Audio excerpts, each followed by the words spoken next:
I want someone who watches because they enjoy a lot of Fox News. Tell the class what a social justice warrior is. To me, a social justice warrior is a leftist ideologue, someone who fanatic, maybe? Yeah, fanatic. There's someone who is worrying about social problems in our society that, to me, are not that significant. The biggest one I think of is gender issues. That's one that pops into my mind. But like Me Too? Sure, me too. But that's not that significant, though? Hang on. No, hang on. Yeah, so this is what happens. No, this is where we get, I'm just going to help you. So now that I'm digging, you could say Me Too is a social justice warrior, but the one that immediately comes to mind is gender stuff, and I don't consider that significant. We have a question from the front row. Yeah, have you ever considered that those issues matter to other people, and that's why they are warriors for that? No, okay, hang on.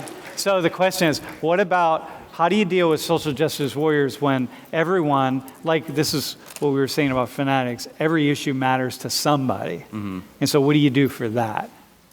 You try to find common ground. All right. Dude, by the way, your question had an edge to it. Okay, yeah. But I'm gonna restate your question though. Yeah. So the issue is, what do you do about when these are really serious issues and people are really, really serious about them, like for example? So I guess when I say they don't matter, maybe that's not what I really mean. What I mean is they get a disproportionate amount of media attention. Yeah. There's a lot more pressing issues that the world is facing today. Our country is so divided. We're facing a massive technological revolution that's going to put tons of people out of work, and we have to face things like that. Yeah. Yeah, you're facing climate change, my friends. That you all are facing that. That is a train that's coming down the tracks. But let's talk about something over here. You brought up gender issues. So say your friend is going through a transition and they would prefer to be called by like different pronouns. Would you go out of your way to make them feel more comfortable, or would you just like kind of stick to your ways because it doesn't? I've worked with someone who was transgender before, and it was a little awkward for me, but I just tried to treat them with respect. I did use their preferred pronoun. My name's Andrew. I just have a question about your thoughts on the Covington Catholic kid case, the kid wearing the MAGA hat in Washington, D.C., and CNN just lost a lawsuit over about $275 million over it. Does that represent most social justice warriors? I don't know much about the aftermath of that case. I did see that he won. I haven't delved into any details. But when that issue first arose, the most startling aspect of it was to me is how we had just completely different stories. It looked like different events depending on who you asked. Yeah. And that's a symptom of a larger problem in our country. And that's really what I was focused on when that whole issue came up. Dude, awesome, man. Hey, dude, by the way,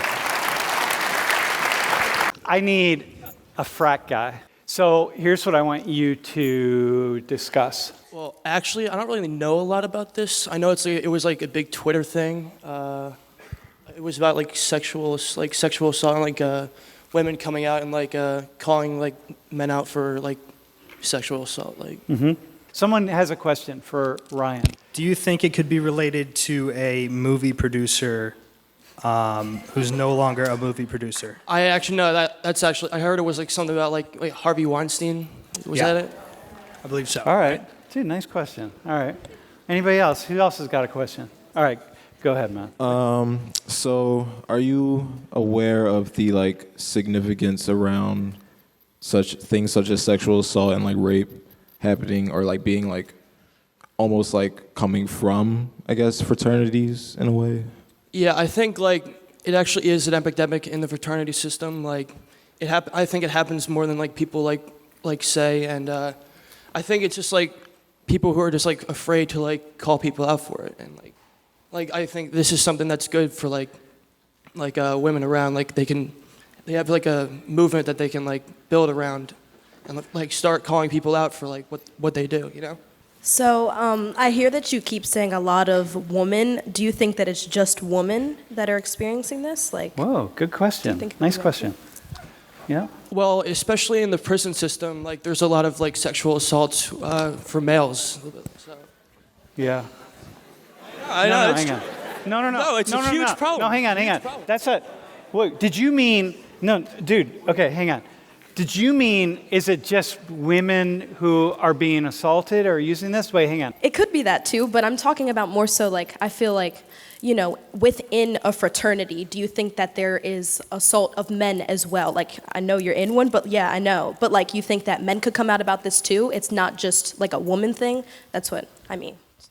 Dude. I mean, yeah, like, if someone like sees something happening, like, you should definitely call them out for it. Like, But sexual assault, do men ever talk about being sexually assaulted in the community? In your fraternity, for example? not really. I think that Neve's question towards Ryan was more so his experience probably rushing or pledging. So when you're rushing a fraternity, you're easily vulnerable. It's a very vulnerable, extensive process. And I think she was trying to ask, like, if you've ever witnessed, like, you or any of your fellow pledges, like, being sexually assaulted, and maybe if men wouldn't be as likely to speak up about it because it's something they might be afraid of mentioning. Like, if it's something that happens. Really nice question. Thanks for that. Yeah, I mean, like, when you're in a fraternity, like, they preach loyalty. So, like, I guess in some fraternities, like it may happen, and then, like, they won't say anything because it's, like, a brotherhood.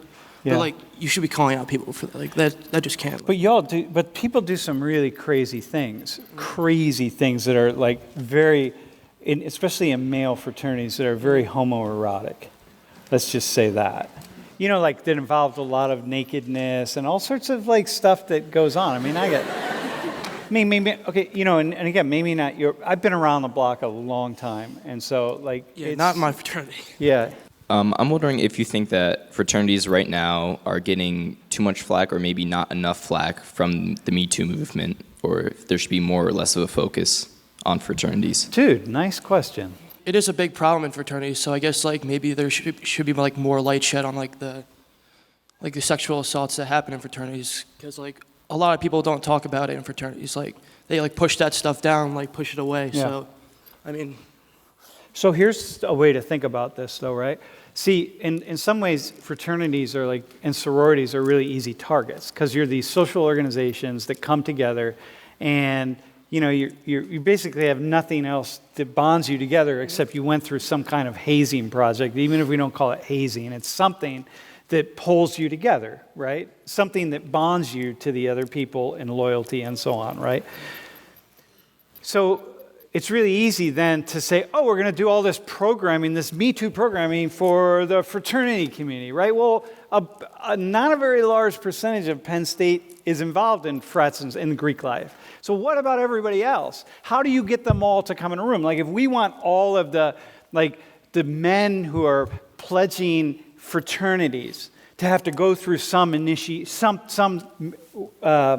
workshop on Me Too, we can bring them all into 100 Thomas at 8 a.m. on a Saturday morning, and they will show up because they have to show up, and we're going to put them through this workshop. What about all the other men on campus? And this is kind of what you're getting at with your question. What about them? You know, I'm not going to get them here. They're never going to come. You guys are going to have to come. Like, your new pledges right now, you're pledging right now, right? You're going to be starting up pretty quickly?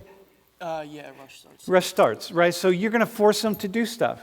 So they're going to have to hear things, but the rest of you who aren't involved, you don't have to hear it. You're never going to be forced.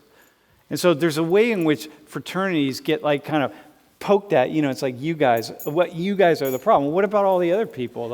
And so this is something that really has some value in thinking about. Anyway, dude, all right, nice job. Thanks, man. Yeah.